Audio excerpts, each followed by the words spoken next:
Hello, everyone. Welcome to your SummerSlam 2017 prediction.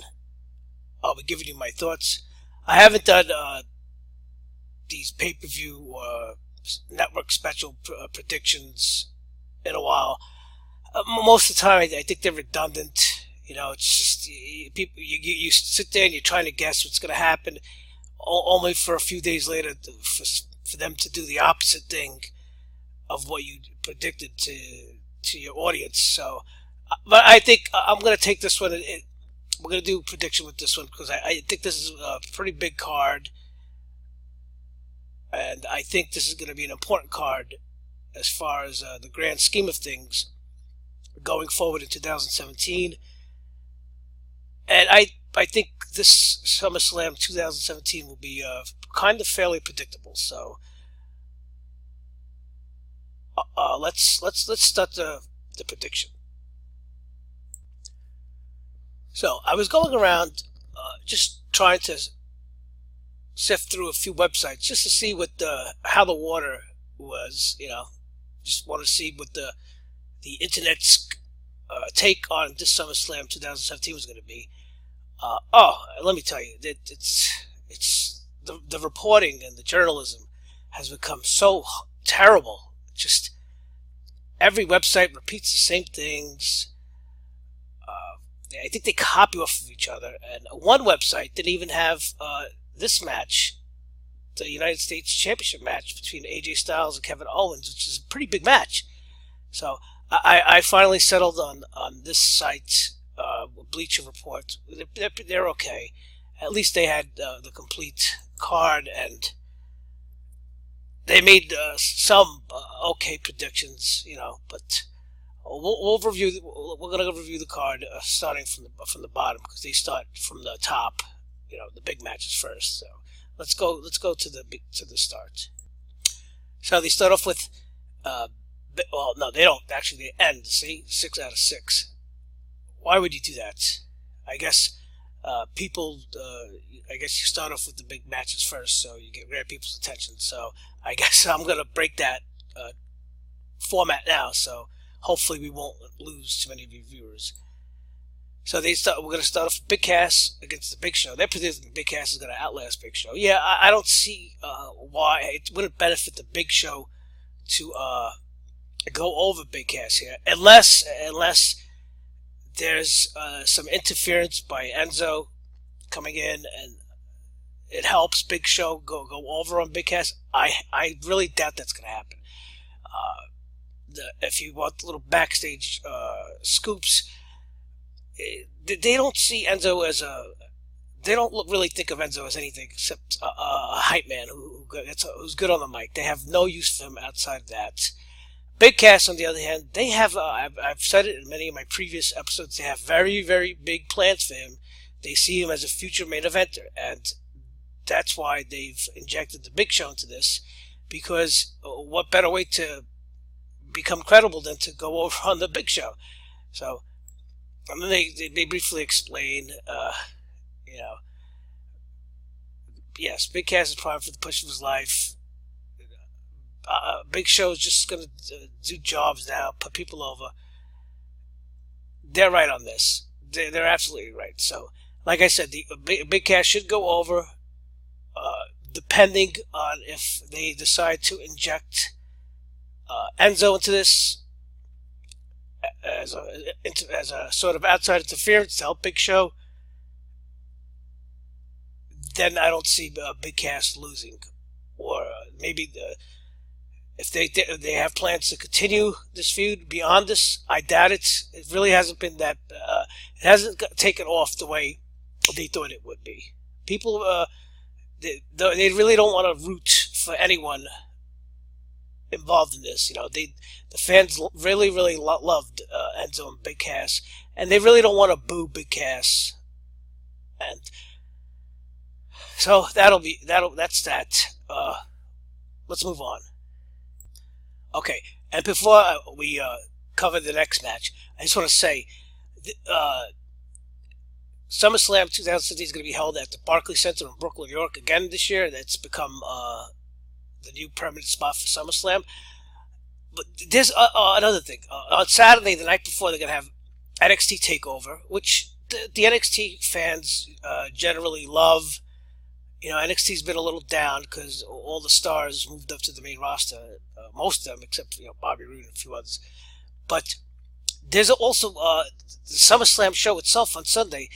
WWE now makes the big shows, the big four, WrestleMania, SummerSlam, Royal Rumble, Survivor Series. They make these shows into these big, contrived spectacles that start at 6 o'clock, and there's an hour and a half opening show. It's too much, and then by the time the real show starts, and when the big matches, the important matches are actually on, the crowd is dead. They just have no energy left, and it takes away from the big matches. So it's really a big thing to consider. But any crowd, I mean, the Brooklyn crowd is usually lively, but you can't expect that of any crowd anywhere in the world. It's just too much. You have Saturday. Not that I'm saying that the NXT crowd is going to be the same as the SummerSlam crowd. Maybe there'll be some that attend the NXT crowd and attend SummerSlam also, but it's just too much. Even just forget NXT Takeover on the Saturday. The SummerSlam show itself on the Sunday, it's too long. It's too much wrestling. Too much, as they call it, Gaga. The opening matches and the show, the kickoff shows, and you got Renee Young and Booker T on the table. It's they try to copy like the Super Bowl. It's too much, but let's move on. The next match is going to be the Usos and the New Day.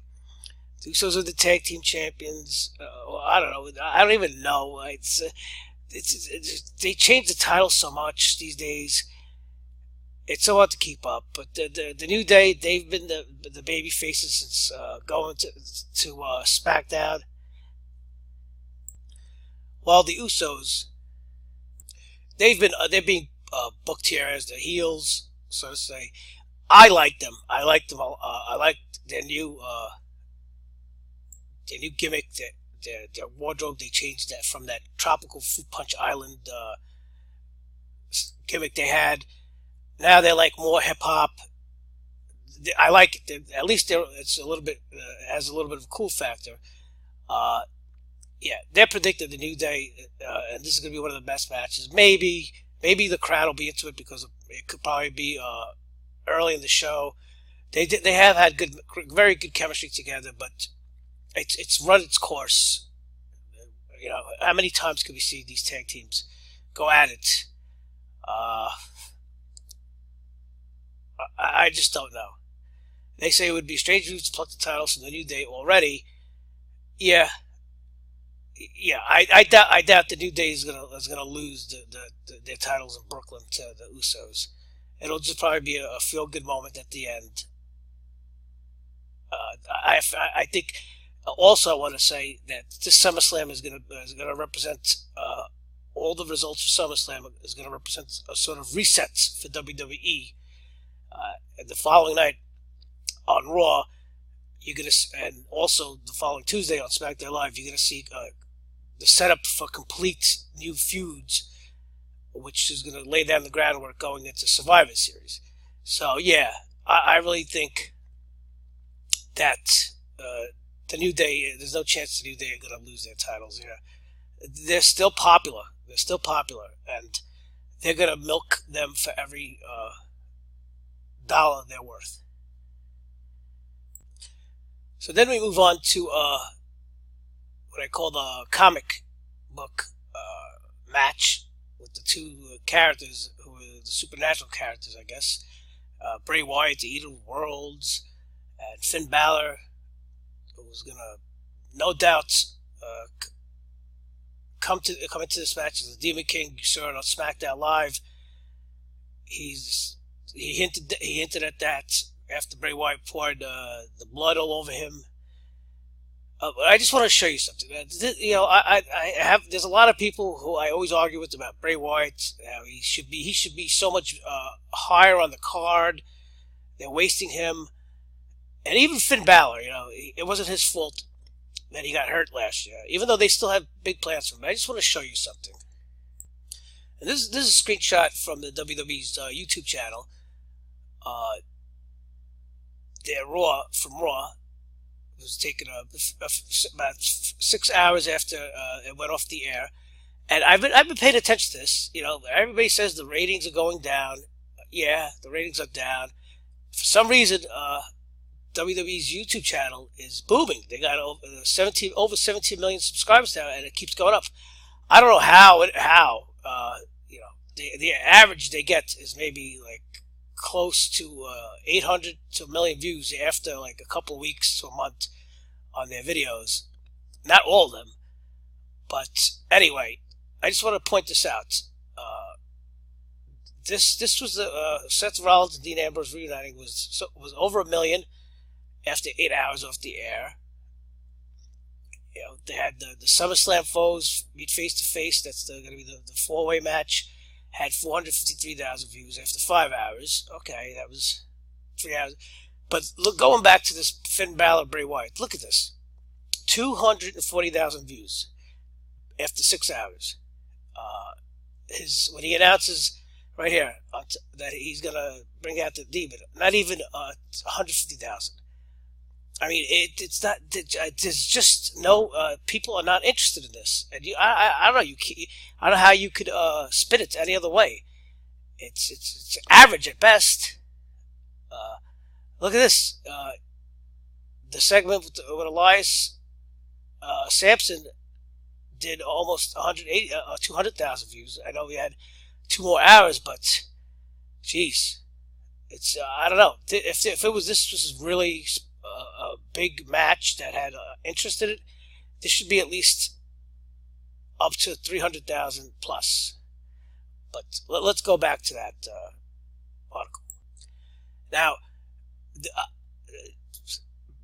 Balor Wyatt, they say, has the makings of a lengthy feud that dresses well past SummerSlam. No, it will not, because I just showed you the numbers on that YouTube, those YouTube segments. I know that's not the end-all be-all, but listen, if people aren't that interested on YouTube, they're probably not that interested in watching at home. That's how they pay attention to what the fans want. Okay? And I don't think that this is, there's no way Wyatt comes out of this the winner. Not, especially with Finn Balor coming in as the Demon King. He did that, you'll see it the first time, actually, since last SummerSlam, when he won the inaugural WWE Universal title, and he got hurt last year, and they had big plans for him. They put the rocket on his back immediately. He got hurt, so now it's sort of a wait and see with him. He has to earn their trust back. If he can stay healthy, if he can get over again without the machine behind him, the fans are going to still react well to the Demon King entrance like they did last year. And they're saying that Wyatt's going to find a way to get past Balor. If they've been paying attention to WWE, Wyatt never wins anything.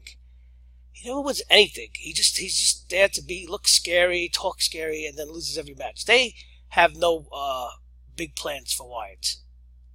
They don't see him as that guy. He's only to put somebody over. So Finn Balor is definitely going over in this match. All right, then we move over to the next match, Rusev versus Orton. And is there any interest in this match at all?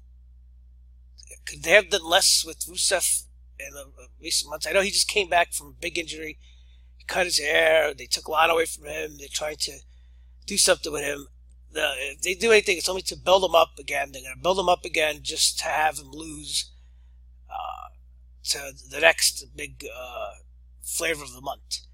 And like I said earlier in the episode, this SummerSlam is going to represent a reset, and the following Monday and Tuesday you're going to see new storylines. So yeah, I think they might have hit it on the head here. They're going to build him up. We're going to win over Orton, and then maybe he challenges for the WWE title come the following Tuesday. We'll get to that. But this is going to be just an absolute piss break match. And I'm not taking anything away from the performance. Just there's nothing to be invested in here. But yeah, Rusev will definitely get the win. Oh yeah, and then we have this guy, the 16-time champion, the guy who never goes away. Uh, Look at him. I'm sorry. This just looks ridiculous. This wardrobe. It's 2017, man. Anyway, yeah, they're saying yes. SummerSlam hasn't been too kind to C Nation leader in recent years. He's in the midst of a 6-match losing streak. Yeah, good. It should be. He's had some pretty memorable SummerSlam matches in the past. 2014 to 2013 against Daniel Bryan. The famous squash match in 14 against Brock Lesnar. Who cares about Cena? Cena's not gonna. Cena doesn't have. He's not in it 100% anymore. They scaling him back. This guy, he has his series, his movie. He has trying to get a movie career. He's just there to fill in. He's just there now. They're just using him for star power. He's going to go up against Corbin, who earlier tonight, if you watch SmackDown Live, cashed in his Money in the Bank contract, only to lose. So what does that tell you?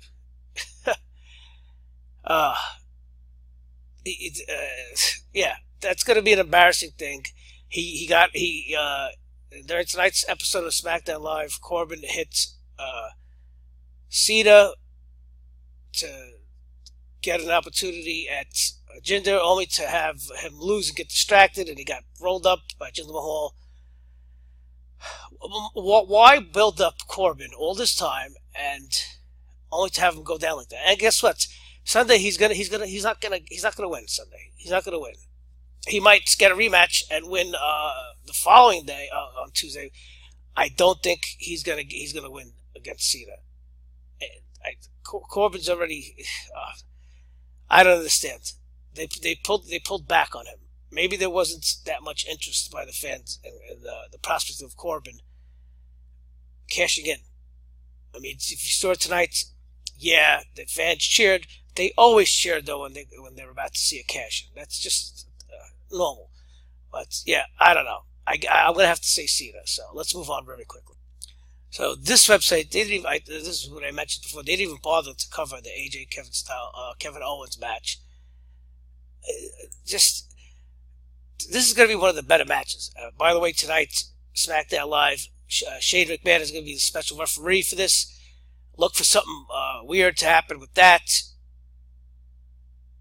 Maybe Shane gets blindsided and he doesn't know what happened, and he lifts his head up to see Kevin Owens covering AJ, and he reluctantly counts to 3, and Kevin Owens retakes his United States Championship. I say that because going forward now, after SummerSlam, I think they got big plans for AJ, and going forward against the next WWE champion. Again, another match that this website, I can't believe Bleacher Report, I'm going to name them, I'll leave the link below. They're pretty big sports website, and they left out the big matches. The other match that's pretty important in this card is Jinder Mahal versus Shinsuke Nakamura. Nakamura beat Cena a couple weeks ago for the number 1 contenders match. Like I said earlier, Jinder Mahal survived Baron Corbin's cash-in tonight. He rolled him up. Listen, this is the clue for them to insert Nakamura into the title match at one of the biggest pay-per-views of the year. He's getting the title, and your clue should be when you the beginning of the match, before his entrance, when you see the violin player come out to play his entrance theme. That'll tell you everything you need to know. So I think Nakamura is gonna get the WWE Championship, and very shortly thereafter, they're gonna have a feud. He's gonna have a feud with AJ Styles. At least that's part of the big plan going to next year's WrestleMania. So says AJ Styles. So the main event of the card, it's going to be the Fatal 4-Way for the WWE Universal Championship. I like this match. I mean, right now, I think they've done a really good job of building Braun Strowman up as a real uh, monster, kick-ass monster. Samoa Joe, I thought they've done a good job with him. If you saw the last pay-per-view, they told the story when he fought Brock that Brock Lesnar escaped that match. He escaped the jaws of defeat in that match. It was only a matter of time before Samoa Joe was going to sink in that Coquina clutch for good. And Roman is Roman, of course. You know, I don't think Roman's winning the title here. I'll tell you why, because he's been winning a couple of his matches on TV, which is nothing new. But there's that hinted and much rumored Shield reunion, which it's going to go until some Survivor Series. So he's not going to be involved in the singles picture. He's going to move forward with the Shield reunion. It's got to happen. You know that. They already laid down the groundwork this past Monday with Ambrose and Rollins putting the two fists down. And of course, you're going to see the third fist very soon. Strowman, I don't think they would do that right now. Samoa Joe, same thing. The Clue, if you heard a couple weeks ago, when they had the promo in the middle of the ring, Paul Heyman said if Brock loses the Universal title at SummerSlam, that he and Brock would leave the WWF and quit. Brock's still on the contract until spring of 2018. They're going to get their money's worth off him. Taking the title off him now would pretty much just it would take away his luster. It would take away his luster. So I think somehow, some way, Brock Lesnar retains and then moves on and works a singles match, a singles feud, maybe with Braun, or maybe he rekindles it with Samoa Joe. That's the way it looks. Another thing, before we wrap it up here, I heard a rumor earlier on that John Cena will be on Monday Night Raw this night after SummerSlam. So any look for that, because Cena's now, he said upon his recent return that he's a free agent and he's going to be showing up on both shows. Hopefully this SummerSlam will be okay. You know, I don't think it's going to be a great card. There'll be moments, but like I said at the beginning, this is pay-per-view is going to be it's a reset. You're gonna after this pay-per-view, you're gonna see it's going to bridge the gap to Monday and Tuesday for the new feuds and new storylines going into Survivor Series. All right, thanks. I hope you like this. Leave your comments, like, subscribe, and we'll talk to you soon.